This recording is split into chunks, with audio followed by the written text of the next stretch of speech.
Joe Biden was Barack Obama's vice president when a colleague posited what has become a truism of Democratic politics. You never want a serious crisis to go to waste. And what I mean by that, it's an opportunity to do things that you think you could not do before. 2 years later, Democrats lost control of the House and retained Senate dominance by a single seat. We have to take that message to heart and make a sincere and consistent effort to try to change how Washington operates. But rather than learn from history, Joe Biden has gone back to the future. I do believe from this moment, from this crisis, we have an opportunity not just to rebuild the economy, but to transform it. In the COVID pandemic, Mr. Biden got his crisis, but he misread it and almost surely will now lose the House in the midterm elections. Why is the Biden agenda in trouble? Start with ham-fisted attacks on his own colleagues. 2 members of the Senate who vote more with my Republican friends. How could so much political ambition go wrong so quickly? Now we take Georgia, and then we change America. 2020 was a maelstrom of events and pressures. COVID, Trump, George Floyd, the summer protests, and riots. But unfortunately for progressives, most Americans did not want the Democratic Party to transform post-pandemic America.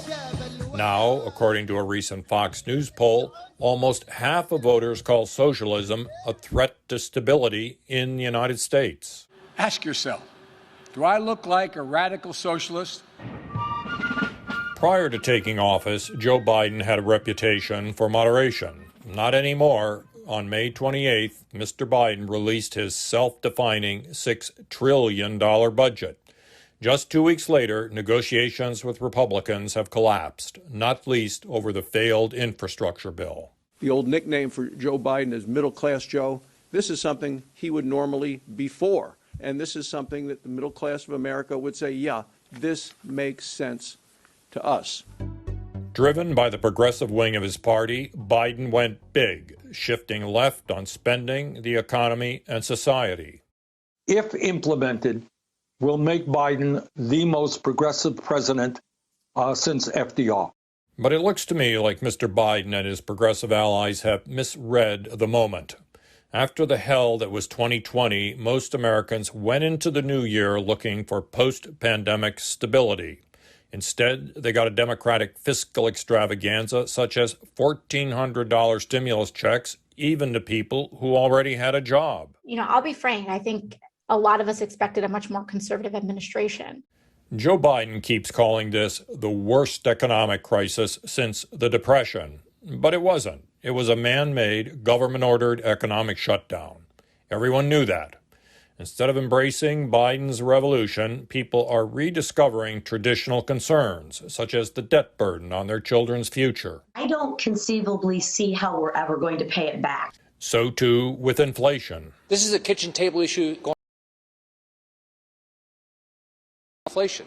We have got to stop this reckless spending. That money is wasted, is not productively spent. We will have more inflation, less productivity, slower growth. Progressives will not change course. They'll jam through their agenda on purely partisan votes using procedural gimmicks like reconciliation. We're not going to sacrifice the bigness and boldness. And at some point they will join.